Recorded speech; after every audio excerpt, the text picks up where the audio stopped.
itu harus berdiri, itu berasal dari kegelisahan bahwa dakwah Muhammadiyah yang kurang menyentuh dan terlalu serius. Sedang anak muda itu, mereka itu cenderung muak dengan situasi atau etalase politik hari ini. Berkontribusi dalam sebuah dinamika politik itu yang penting itu wanisik gitu, Mas. Iya, wis Nah, itu wanisik. dulu. Ketika Anda sadar bahwa Anda muda, lakukan dengan sekuat tenaga, ambil resiko tertinggi, dan siaplah dengan kemungkinan terburuk. Tidak boleh overthinking ya. Kalau sebenarnya anak muda ini tiap malam suka AWT, Mas. Kata AWT-nya tentang apa gitu.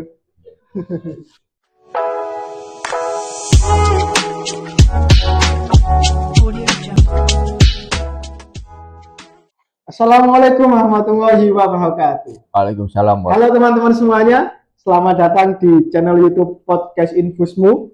Di channel ini teman-teman semuanya akan belajar banyak hal dari tokoh-tokoh yang akan kita undang dan duduk di sini.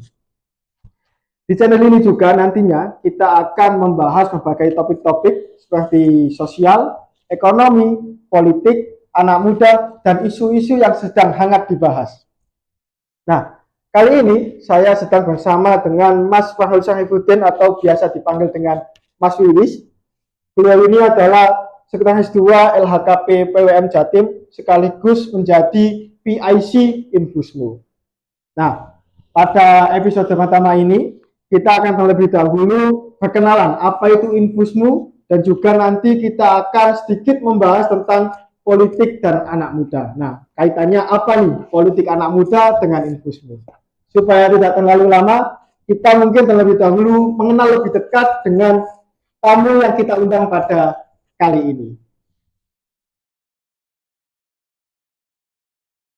Nah, selamat siang Mas Wiwis. Oke, selamat siang Mas Faik. Nah, mungkin Salam kenal ya. salam kenal. Mungkin terlebih dahulu bisa dikenalkan ini backgroundnya seperti apa, kemudian siapa, silakan Mas. Oke, kali ini kita akan membahas apa sih itu Infusmu. Infusmu itu singkatan dari influencer sosial media Muhammadiyah. Jadi, eh, kenapa Infusmu itu harus berdiri? Itu berasal dari kegelisahan bahwa dakwah Muhammadiyah yang kurang menyentuh dan terlalu serius. Sedangkan kita para orang-orang yang ada di LHKP itu menilai lain kebutuhan itu, bahwa eh, dakwah kali ini harus menyentuh banyak permasalahan, tentu juga menyentuh banyak generasi, termasuk generasi-generasi yang ya bisa dikatakan ada yang kolonial, ada yang milenial, ada yang Gen Z, terus Gen Alpha juga sama. Kalau ditanya kenapa itu penting, Mas, penting. Saat ini orang tua sama orang muda atau anak muda itu kan lebih banyak anak muda daripada orang tua. Nah, skala prioritas berarti kan harus ada apa suatu media yang menyentuh prioritas itu tadi yang lebih besar. Bukan berarti yang lain disepelekan, enggak. Cuman yang lebih banyak ini harus kita sentuh dengan bahasa lain, media lain. Tentunya dengan native habit gitu. Saya pikir seperti itu. Terus kenapa kita pilih mediumnya digital? Ya saat ini kita merasakan itu dengan sekali klik, tidak butuh waktu lama, lebih cepat menyebar. Terus dengan berbagai macam platform kita juga bisa menyentuh itu. Nah, saat ini Infusmu ini sedang eh, berusaha memenuhi dari 5 platformnya, yaitu Omni platform itu, Omni channel. Jadi ada 5 dan saat ini yang belum kita punya mungkin hanya tinggal TikToknya aja ya. Kalau yang TikToknya aja, ya mungkin dalam beberapa waktu, insya Allah bisa kita penuhi. Nah, Infusmu ini maunya sampai kapan ya? Kalau bisa ya selama mungkin. Kalau kita sudah purna tugas, selanjutnya harus ada yang Melanjutkan. melanjutkan. Nah, itu esensinya dakwah itu di situ, berkelanjutan. Maunya seperti itu. Uh, itu yang saat ini ada, begitu, Infusmu sekilas saja. Mungkin tadi disebutkan ya bahwasanya Infusmu ini mulai masuk ke beberapa media sosial atau media digital. Nah, mungkin teman-teman ini kan belum tahu media sosialnya Infusmu yang atau yang mungkin dikelola oleh teman-teman Infusmu ini apa aja gitu. Oke. Yang menjadi fokus kita saat ini itu ada di Facebook, terus Instagram juga, Nama terus akunnya apa, Mas? habis Namanya. itu ini Ya, podcast podcast Infusmu ya. ya. Podcast Infusmu. Jadi ya saya malah belum tahu ini YouTube-nya. Ya kan, terima kasih atas support dari teman-teman juga. Saat ini di IG ada namanya Drosyo yang saat ini sudah getol banget. Sudah kita bagi tugas, sudah kita bikin konten yang sangat kreatif gitu, visualnya maupun narasinya. Itu awal berdirinya mungkin sejak September ya. Tapi hingga saat ini total viewernya sudah 10.000 lebih. Jadi ya saya pikir ini bagus karena dikatakan bagus apa? Tidak stuck. Tidak stuck itu kan ada peningkatan dari 1.000, 2.000 sampai 10.000. Nah, itu yang membuat kita tidak sekedar hanya berpikir positif saja gitu, tapi juga hasilnya real. Itu namanya IG-nya The Resjo. Jadi kalau teman-teman belum ada yang follow ya sekarang aja follow. Follow ya The Resjo. Jangan lupa nanti follow semua media sosial yang ada di Infusmu. Nanti linknya akan kita taruh di deskripsi. Kalau yang FB kita nggak bisa pakai nama The Resjo. Jadi O-nya kita ganti U. Jadi The Resjo. Mepet-mepet aja. Tapi sama-sama yuk dan yuk itu sama-sama biar easy listening gitu. Ya. Oke lah. Nah, kaitannya Infusmu ini, Mas. Ini kan nanti Infusmu itu secara tidak langsung ya memang ada atau mungkin dikelola oleh lembaga hikmah atau lembaga hikmah dan kebijakan publik PWM Jatim. Nah, apakah nantinya teman-teman Infusmu ini memang fokus pada isu-isu sosial politik saja atau mungkin ada isu-isu kembangan lain gitu, Mas? Oke. Untuk saat ini karena ini relate dengan lembaga kami dan kami juga memandang itu perlu, tentu politik atau segala sesuatu yang berhubungan dengan kebijakan itu akan menjadi concern, pembahasan concernnya di situ. Nah, apakah ada isu-isu kembangan yang lain daripada itu? Tentu ada. Dan itu sudah menyentuh. Contohnya adalah pelindungan anak, pelindungan perempuan, kesetaraan gender dan lain sebagainya. Itu sudah menyentuh. Dan untuk memudahkan kita menyentuh itu, untuk memudahkan kita concern dan pada proses pengembangan isu itu, kita juga memilih orang-orang yang concern juga. Bekerja samanya dengan Nasihatul Aisyah wilayah, gitu. Bahkan nanti bukan tidak mungkin kita juga akan mengembangkan diskusi dengan Aisyah. Kalau di LHKPPP mungkin gerakan kita sudah ada, sudah tahu. Hanya saja untuk bisa dikenal itu kan butuh effort lebih ya.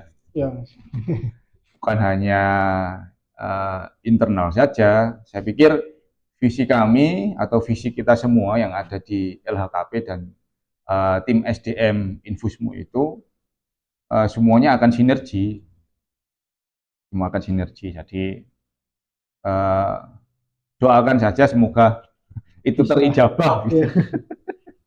Semoga apa yang dilakukan Infusmu ini bisa berkelanjutan gitu ya, Mas. Amin, amin, Amin. amin. Nah, ini kan tadi yang disampaikan bahwasanya Infusmu itu ya memang fokus pada kebijakan politik, concern terhadap equality dan sebagainya, dan utamanya kondisi-kondisi sosial saat ini yang dikemas dalam sebuah bentuk media digital. Apalagi ketika kita ngomong atau berbicara tentang media digital itu pasti ada sangkut pautnya dengan anak muda. Nah, apakah keterkaitan anak muda dengan politik saat ini itu lebih ke apatis atau apa, atau apakah ada nilai-nilai yang memang harus dipegang anak muda ketika masuk dalam sebuah politik? Oke. Anak muda saat ini ya boleh saya katakan lah umur 17 sampai sekitar ya 35-40 tahun ya. Menurut data BPS tahun 2023 itu sekitar ini yang formal ya. Yang formal itu melebihi 50%. Jadi 50 tepatnya 53% dari itu. Dari total 100% hak pilih itu. Terus yang lain apa lebih banyak? Saya kira lebih banyak yang tidak terkait dengan apa hak-hak politik formal itu saya kira lebih banyak. Maksudnya yang umurnya kurang dari 17 tahun. Ya. Untuk yang apa generasi milenial terus Gen Z kemudian dia beranak pinak itu belum lah data pastinya seperti apa. Karena itu kan berkembang ya. Untuk saat ini anak muda itu dari data BPS yang 53% tadi yang datang ke TPS untuk mencoblos, untuk memperjuangkan haknya sebagai apa pemilih, terus sebagai apa hak demokratis anak muda itu ya tidak ada dari separuhnya. Kira-kira cuman kurang dari 20% yang menggunakan hak suara secara formalnya. Terus apakah mereka selesai di situ, Mas? Enggak. Ternyata anak muda itu mereka itu cenderung muak dengan situasi atau etalase politik hari ini. Kenapa, Mas? Ya, ya karena didominasi oleh politikus-politikus orang tua. Gitu. Nah, apakah cukup di situ? Enggak juga. Di beberapa negara uh, seorang politikus misalkan itu umurnya bisa lebih dari 70 tahun, 60 tahun ya kan? Ya. Donald Trump. Terus apa yang di Malaysia itu siapa Mahathir ya? Mahathir Muhammad 90 tahun ya kan? Ya. Terus ada lagi presiden kita gitu. Ya. Atau Vladimir Putin ya, itu kan ya. Di atas 60 tahun kan gitu. Nah, saya pikir kenapa rakyat mereka itu berekspektasi kepada mereka yang umurnya lebih dari 60 tahun. Mereka punya apa harapan kepada orang-orang tua ini dan anak-anak muda itu tidak merasa insecure dengan kepemimpinan mereka. Nah, apakah hari ini eh, di Indonesia akan seperti itu. Kalau konteksnya presiden sekarang ya semoga tidak, semoga tidak. Tapi muak itu datanya tahun 2023 berarti sebelum pemilu. Anda dan saya kan satu seumuran kan? Tentunya Kan? tidak. Oke, jadi ini dalam konteks Indonesia ya, Mas. Ah, Tadi kan sempat menyebutkan bahwasanya apa yang dialami oleh Genji saat ini hmm, itu sangat berbeda mungkin yang dialami oleh bapak-bapak saat ini yang sedang betul. menjabat di eh, institusi politik dan lain sebagainya. Nah, apakah nanti ini bakal ada semacam clash gitu akibat dari Hmm. perbedaan pandangan antara generasi muda dengan yang tua ini tentang politik? Saya pikir ada beda pandangan tentang politik antara generasi tua dan muda itu saya pikir tetap ada. Begini, jadi uh, yang kalau kita tahu, insya Allah itu sama-sama merugikan untuk apa governor demokrasi kita.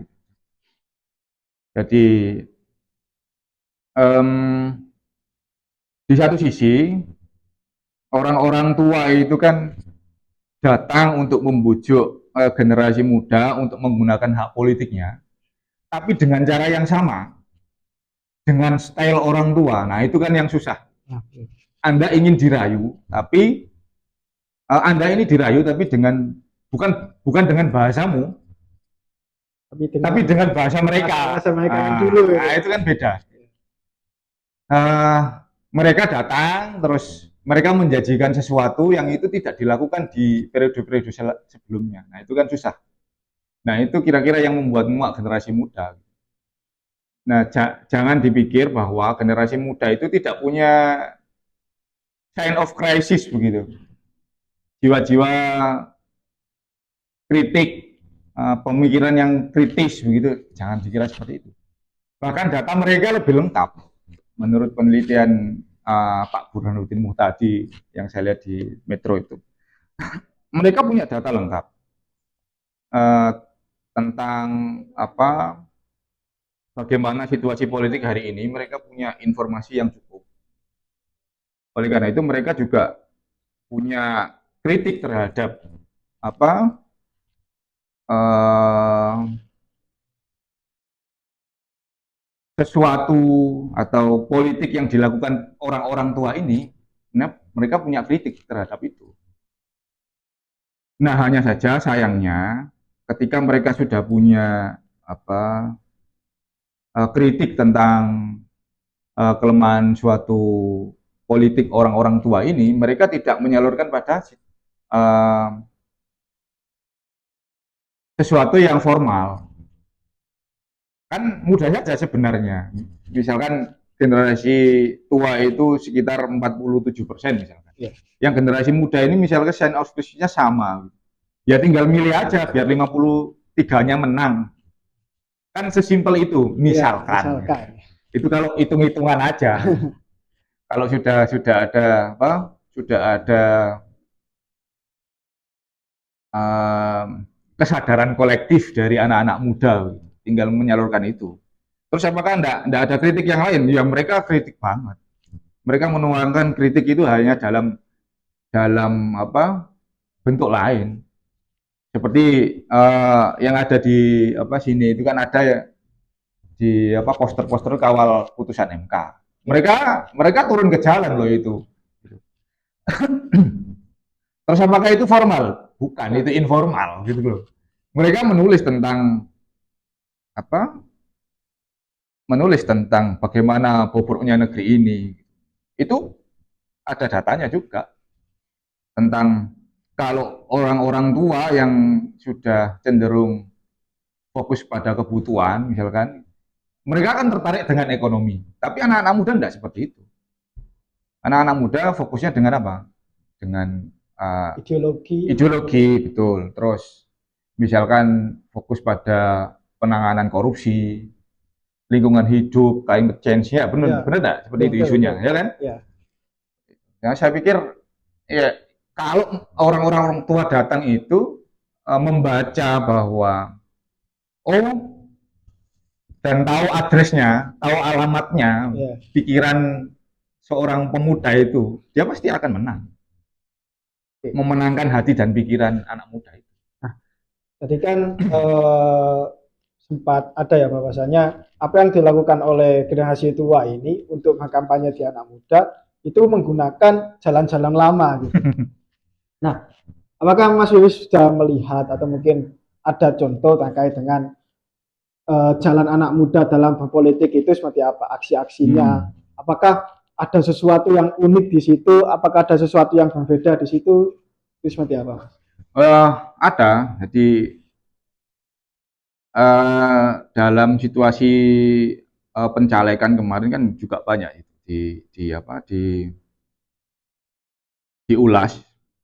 Eh, Satu atau dua caleg yang kemarin jadi itu mereka juga membangun branding personalnya via apa ya, via via platform itu dengan bahasa-bahasa mereka. Muda, dia tahu bahasa anak muda, dia juga menggunakan platform anak muda. Terus yang tua bagaimana? Yang tua dengan bahasa anak muda ya ada itu. Maksudnya yang jadi terus dia melakukan banyak hal tentang pendekatan terhadap anak muda ada juga seperti itu. Yang apa? Jadi tapi itu apa enggak jaminan? Apakah itu jaminan Mas ya? Ya enggak juga. Tapi kalau Anda eh, menggunakan cara yang lama sudah tentu enggak jadi. Maksud saya seperti itu. Iya. Baik, tahu ya. Nah, nah, Anda generasi tua tapi menggunakan cara yang lama, cara yang old school gitu. Dengan cara Anda gitu. Tapi pemilih mayoritasnya muda, tidak mungkin. enggak Sudah relevan sudah, juga. sudah dipastikan itu Hmm, akan mental cara akan Anda itu. ditolak gitu, Betul. tidak masuk. Nah, itu kan tadi terkait dengan jalannya anak muda gitu. Saya juga melihat bahwasanya ketika ini kan tahun 2024 gitu, lagi hangat-hangatnya pemilu baik di Indonesia, di AS dan lain sebagainya. Tapi kembali lagi ke konteks Indonesia, bahwasanya saya melihat beberapa anak muda itu ikut dalam berbagai partai politik, ikut juga dalam pencalekan, bahkan ikut juga dalam pilpres dan lain sebagainya gitu. Nah, apa sih tantangan yang dihadapi generasi muda Indonesia ini ketika nantinya itu terjun ke politik atau ingin memiliki kontribusi kepada pembangunan negara Indonesia ini? Kalau kita ngomong kontribusi berarti kita harus paham dulu bahwa uh, anak muda itu punya info yang cukup begitu. Kita harus punya info yang cukup dulu tentang uh, apa keinginan kita. Kita harus punya informasi yang cukup. Terus kita juga harus menuangkan gagasan-gagasan kita di samping yang uh, informal. Kita juga harus menuangkan gagasan kita atau menuangkan hak dan kewajiban kita lewat cara-cara yang formal. Caranya lewat apa? Caranya ya bukan hanya lewat pemilihan. Gitu. Itu cara yang lazim digunakan. Yang belum banyak orang tahu atau belum banyak orang melakukan itu kan anak muda itu sudah overthinking dulu sebelum dia melakukan. Ya. Biasanya seperti itu ya. Gitu. Anak muda memang suka OVT. OVT, terus akhirnya dia nggak jadi melakukan juga gitu. Padahal itu jalan. Suatu keberhasilan itu tentu butuh proses. Saya kasih contoh misalkan Dokter Gamal masih muda, ya kan? Ya. Jadi anggota DPR RI. Terus dia juga berhasil meraup suara yang cukup signifikan di daerahnya. Loh, jangan lihat jadinya begitu loh. Maksudnya lihat prosesnya. Tapi pada proses bagaimana dia ini jadi. Iya, modal sosialnya kan, sosiopreneur beliau. Terus apa tentu kalau sumber daya yang lain diperlukan, beliau juga ada gitu kan. Iya. Dokter Gamal, terus yang masih masih muda kayak kayak Verrell Bamasta gitu, ya jangan dilihat itunya. Artinya apa? Mereka itu punya proses dalam kaderisasi partai. Entah betul, entah enggak, tapi saya membacanya secara positif saja. Dan ini saya berkata secara ideal saja. Ya. Dan harusnya dalam sistem demokrasi eh, partai itu juga harus punya kader yang sustainable gitu. Untuk meraup suara dan lain sebagainya, mereka membutuhkan kader di daerah-daerah. Terus eh, untuk membutuhkan ini juga mereka juga butuh banyak cara untuk meraup suara-suara anak muda. Saya pikir untuk berkontribusi ya salah satu caranya harus berproses dulu lewat cara-cara yang formal. Cara-cara yang formal itu ya bukan hanya lewat partai, salah satunya. Yang formal itu kan juga bisa lewat civil society, formal itu.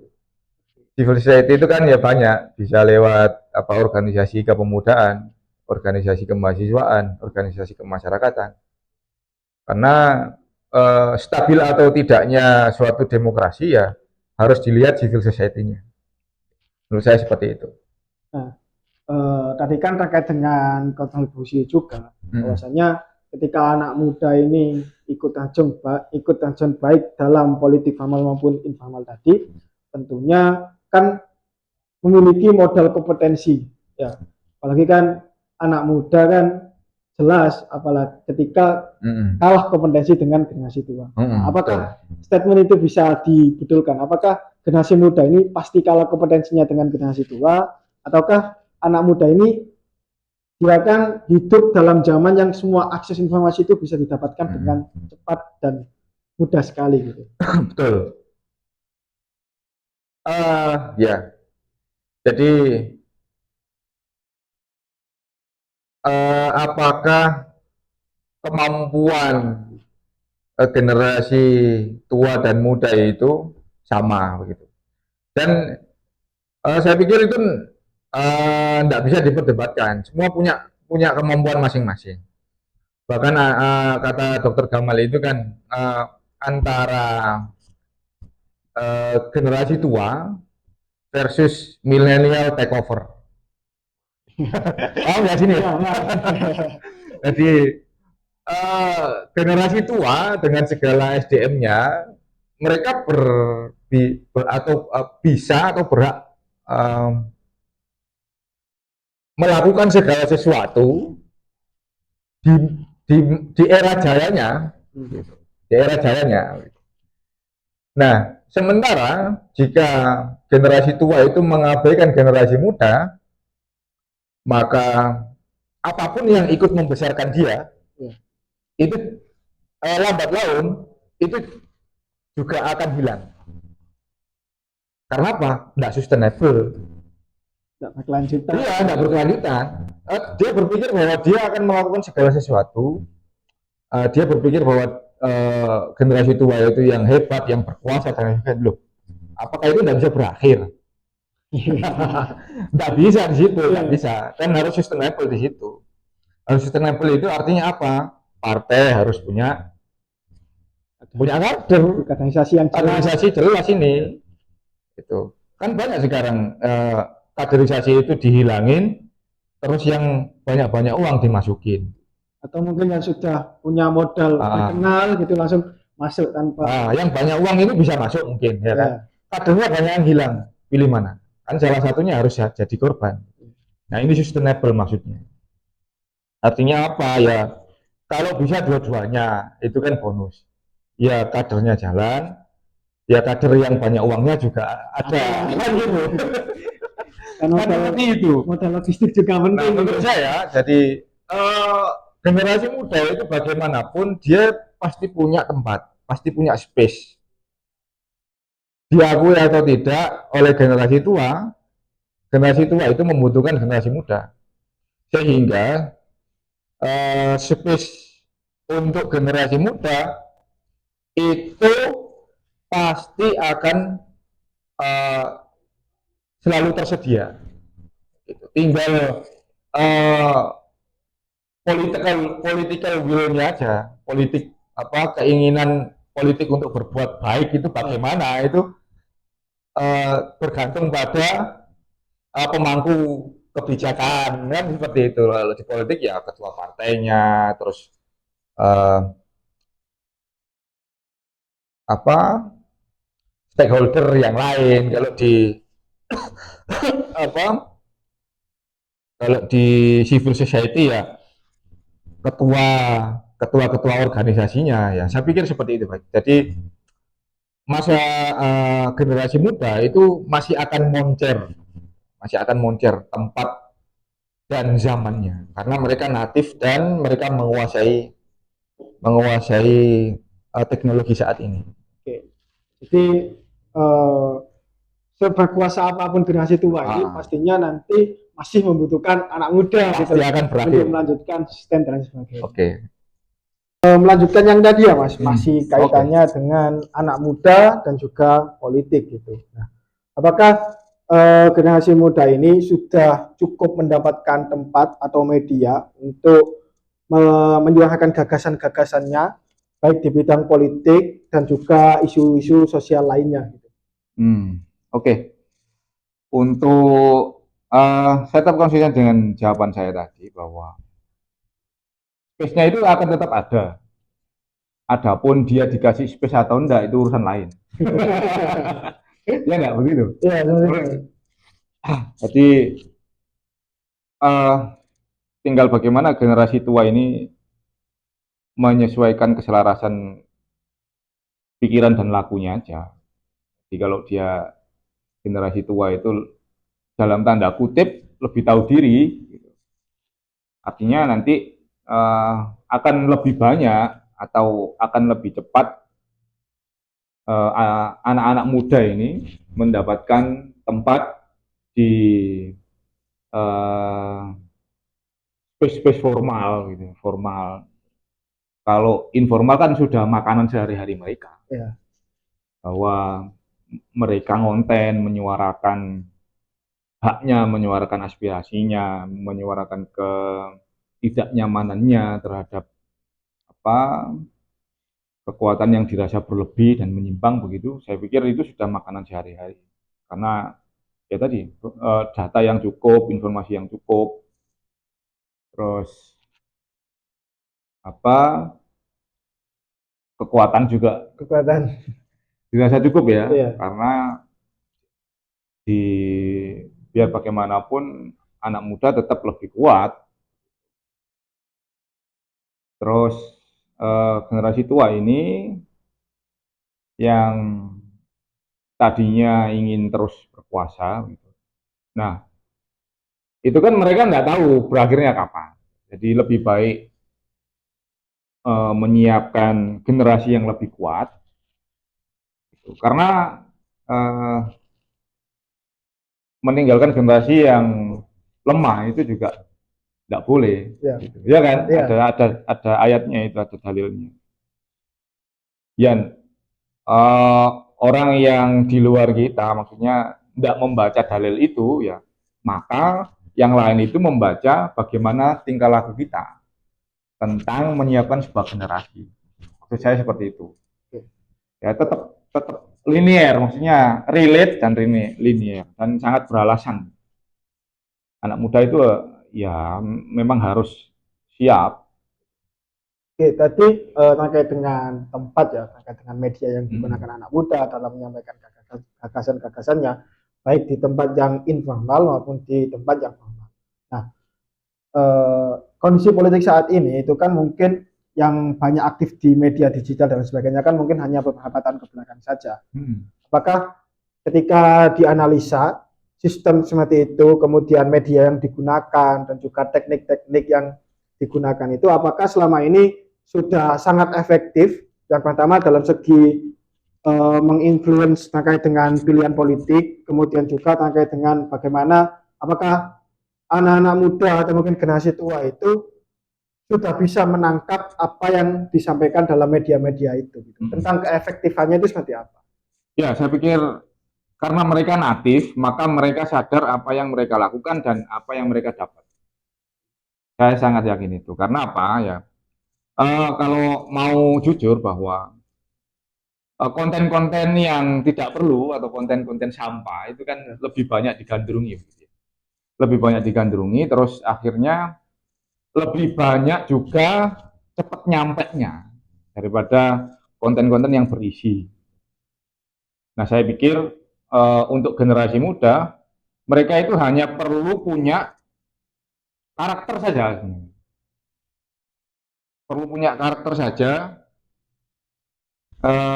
Akhirnya kalau mereka sudah punya karakter, itu kan tinggal mengarahkan saja ya bahwa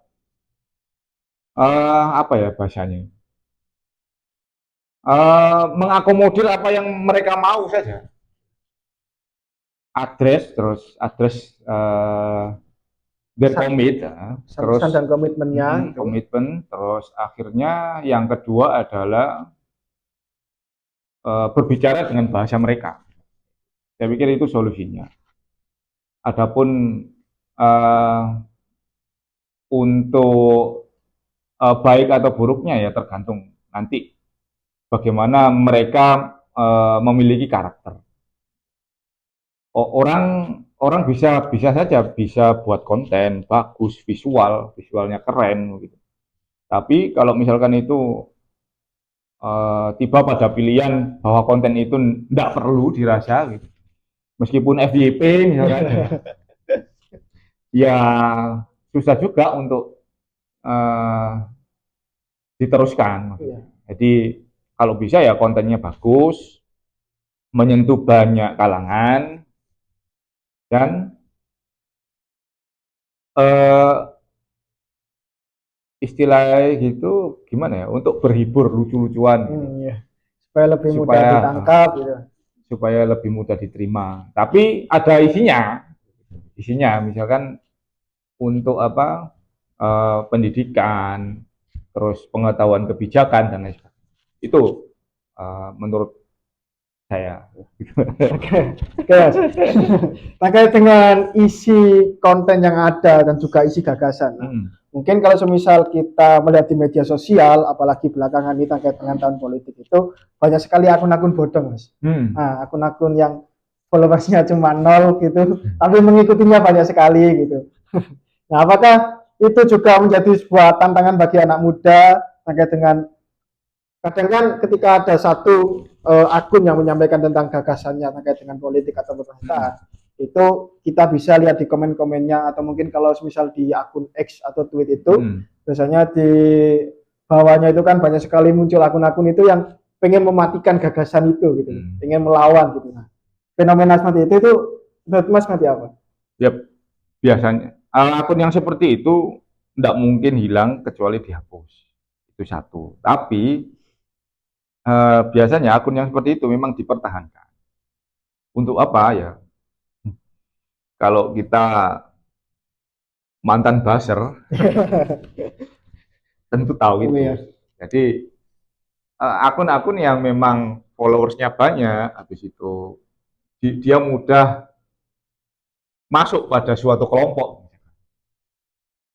Dia dengan satu klik itu bisa menyebar ke seluruh penjuru yang dia ikuti. Makanya kalau misalkan kita memfollow itu kan ya meskipun mudah memfollow atau difollow itu mudah. Tapi sebenarnya kalau kita mau kritik itu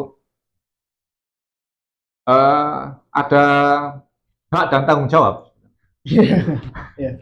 Hak dan tanggung jawab. Karena apa? Satu, yang kamu follow itu sudah tentu nanti beranda dia akan tampil di berandamu. Begitu juga kalau dia follow kamu, berandamu akan tampil di sana, ya enggak? Apa yang diposting itu pasti akan muncul di timeline sosmed kita gitu. Tapi apakah itu cukup? Kan enggak. Kalau sudah muncul di beranda dia, teman-teman dia bisa melihatmu. Ya, seperti itu. Ya kan, seperti itu kan. Nah, Algoritmanya kalau seperti itu. kalau mau mau apa mau kritik memandang itu ya alangkah lebih baik kalau kita punya akun begitu ya normal-normal saja. Karena apa ya tadi sesuai karakter. Gitu. Anda bisa mengoperasikan itu, tapi kalau itu tidak dengan hak dan tanggung jawab Anda, tapi orang itu akan mengenal Anda seperti itu. Sama. Yang Anda jual di IG ya itu yang dibaca orang. Apa yang kita posting itu ya yang akan Iya, followersnya banyak, misalkan 21.000, misalnya 29.000 atau 30.000 sekian. Tapi like-nya cuma 2 kan susah. ya itu kan berarti nggak apa ya nggak bisa Iya, menginfluence dan sebagainya. artinya apa? Ada algoritma yang terputus di situ karena jalan instan. Oh iya, Iya enggak? iya. Betul ya. Jadi buat apa sih kita kelihatan keren gitu? Cuman kalau ditelusuri ya segitu-gitu aja. Kecuali Anda benar-benar kalau buzzer itu biasa. Kita itu hidup ya, kita secara nggak langsung ya kita punya gagasan kok.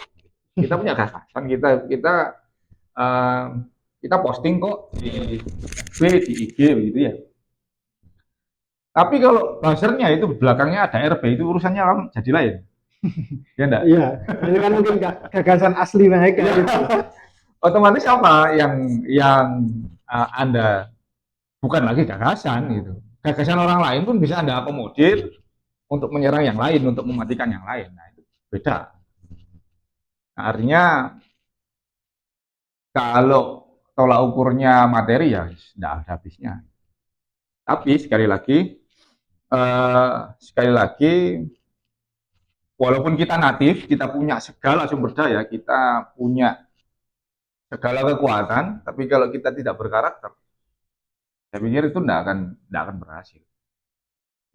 Artinya apa? Tidak akan berhasil itu membawa suatu perubahan yang baik. Saya pikir itu baik. Oke. Selanjutnya ya masih sama Oke. terkait dengan kebimbangan anak muda juga dalam masalah politik ini. Bagaimana kemudian langkah-langkah anak muda ini jika ingin berkontribusi dalam bidang politik, tapi anak muda ini masih bingung apa yang harus dilakukan pertama kali, apa yang langkah pertama ini kemana, apakah langsung gabung ke partai politik, apakah ikut ke civil society, ataukah mungkin kuliah dulu ke ilmu politik dan lain sebagainya. Kan? Itu seperti apa untuk yang takut memulai gitu. Takut memulai. Kan apalagi stigma politik kebanyakan kan stigma jelek lah, politik itu jelek, banyak mudaratnya dan sebagainya. Supaya anak muda ini tidak takut, langkah pertama itu seperti apa step-stepnya. Gitu. Oke. Nah, yang tadi dikatakan Mas Faik itu bahwa ya benar memang anak muda sekarang itu cenderung OVT. Ya, OVT itu thinking boleh, tapi kalau over kan nggak boleh. Sesuatu yang berlebihan itu kan nggak boleh. Nah, betul. Maksud saya seperti itu. Makan boleh, tapi kalau over, kembung ya.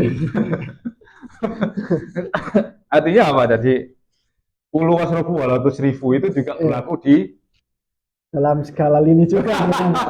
Jika kita menerjemahkannya gitu. Iya. Konten juga boleh, tapi kalau over ya gitu. Kan sama aja. Tapi enggak masuk substansinya kalau Jadi saya pikir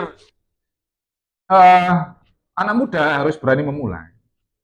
Harus berani memulai. Terus apa-apa kalau hanya sekedar dipikirkan ya dia akan abadi saja di alam idenya.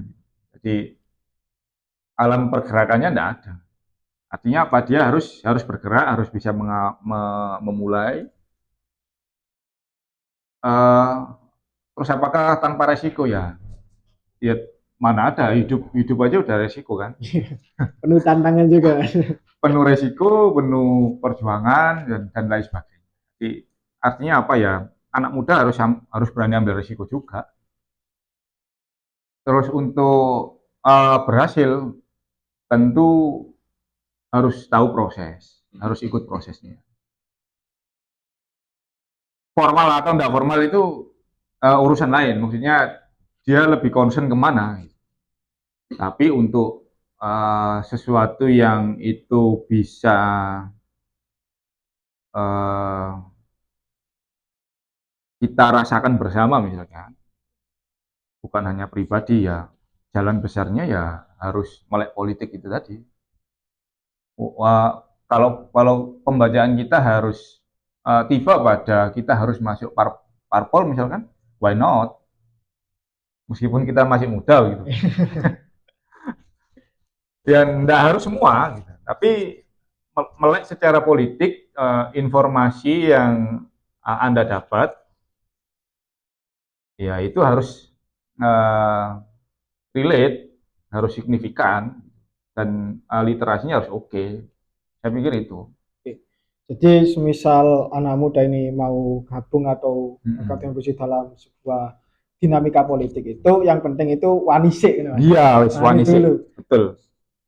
Jikalau kita banyak melihat ya, bisa melihat itu sebenarnya ada jalan-jalan lain gitu, bisa ikut partai politik, bisa mungkin belajar terlebih dahulu tentang literasi politiknya itu seperti apa.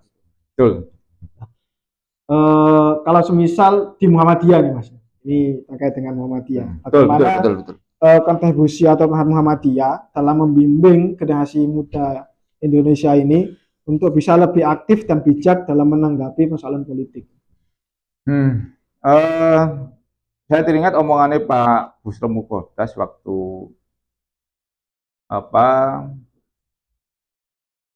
raker atau rakor nasional di Jogja itu kan beliau mengatakan bahwa seberapa hebat pun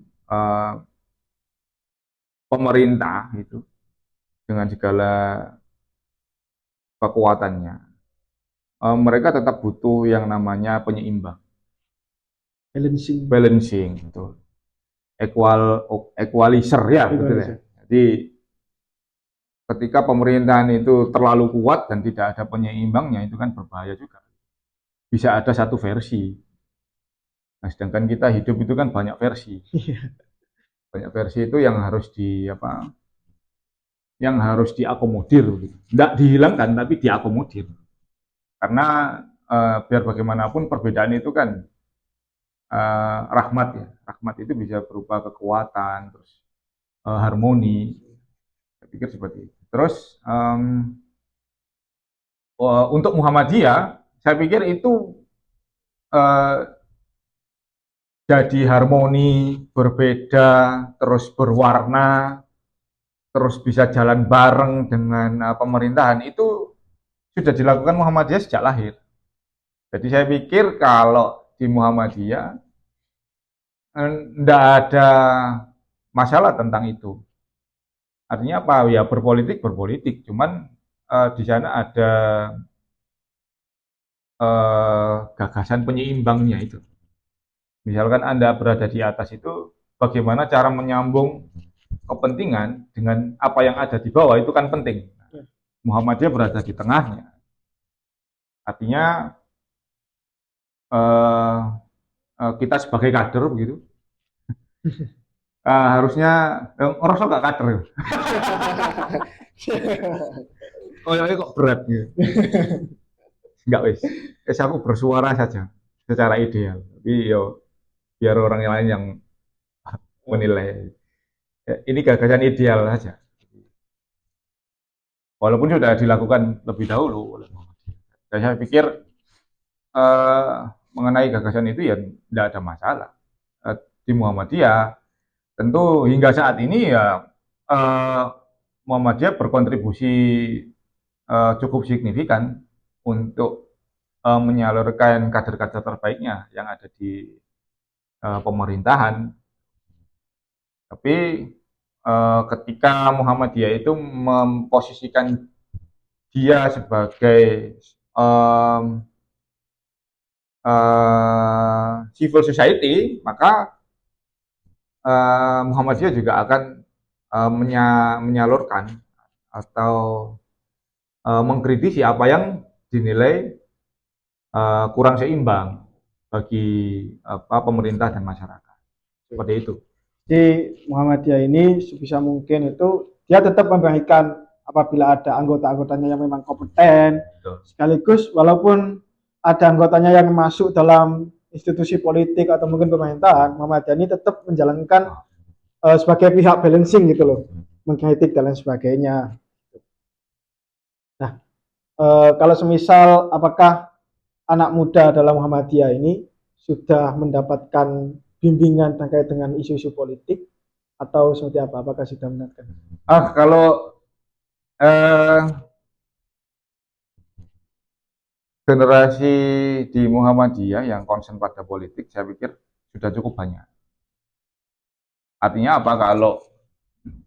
Kalau hari ini kita panen, tentu kita juga menanam di sebelum kita memanennya. Yeah. Tentu sebelumnya kita juga ikut menanam. Artinya apa ya? Hari ini cukup memuaskan bagaimana perkaderan politik di Muhammadiyah itu sendiri. Ya tentu ndak lepas dari ayahanda yang ada di PP, terus ortom-ortom yang solid gitu, dengan segala dinamikanya dalam tanda kutip ya. Oke, baik. Itulah. Jadi kalau hari ini Muhammadiyah ndak berpolitik praktis, ndak memang. Cuman kalau ada dan negara dan bangsa butuh kader-kader terbaik Muhammadiyah, ya tentu mereka punya stok, termasuk di politik. Oke, baik. Mungkin sudah banyak sekali ya Mas terkait dengan pembahasan kita. Ya terlalu banyak ya. Apalagi kalau misal membahas anak muda dan politik ini memang tidak ada habisnya gitu. Nah, mungkin sebagai penutup, apa Mas Wiwis punya harapan buat anak muda atau mungkin depannya pengen seperti apa gitu? Anak muda ya cukup beberapa kata saja menggambarkan anak muda. Jadi ketika Anda sadar bahwa Anda muda, lakukan dengan sekuat tenaga, ambil resiko tertinggi, dan siaplah dengan kemungkinan terburuk. Itu saja. Siap dengan kemungkinan paling terburuk. Oke, baik teman-teman semuanya. Tak terasa ya, sudah lama sekali kita berbincang-bincang tentang anak muda dan politik gitu ya. Jadi anak muda ketika ingin berkontribusi dalam politik, intinya itu hanya mengambil sebuah langkah gitu. Kita tidak boleh apatis ya, apalagi adanya gap generasi muda dan generasi tua. Sebenarnya itu kita bisa saling melengkapi gitu. Baik yang generasi tua maupun yang generasi muda ini punya kompetensi masing-masing. Jadi yang anak muda ini tidak boleh takut, tidak boleh overthinking ya. Kalau sebenarnya anak muda ini tiap malam suka AWT Mas. Kata AWT-nya tentang apa gitu. Jadi itu. Intinya tidak boleh overthinking, harus tetap punya nilai optimisme dan juga punya semangat juang yang tinggi. Amin, amin, amin. Baik, terima kasih teman-teman semuanya. Semoga apa yang kita bahas pada episode pertama ini menjadi sebuah wawasan dan juga memberikan pandangan buat anak-anak muda tentang politik. Nah, selanjutnya bagi teman-teman semuanya, buat episode kedepannya pengen bahas apa, bisa tulis di kolom komentar. Baik teman-teman semuanya, jangan lupa untuk like dan subscribe video ini dan juga sebarluaskan kepada teman-teman semuanya. Oke. Podcast Infusmu mudah mencerahkan. Bersama Infusmu kita bisa mudah mencerahkan. Mari berjuang, suara kita penting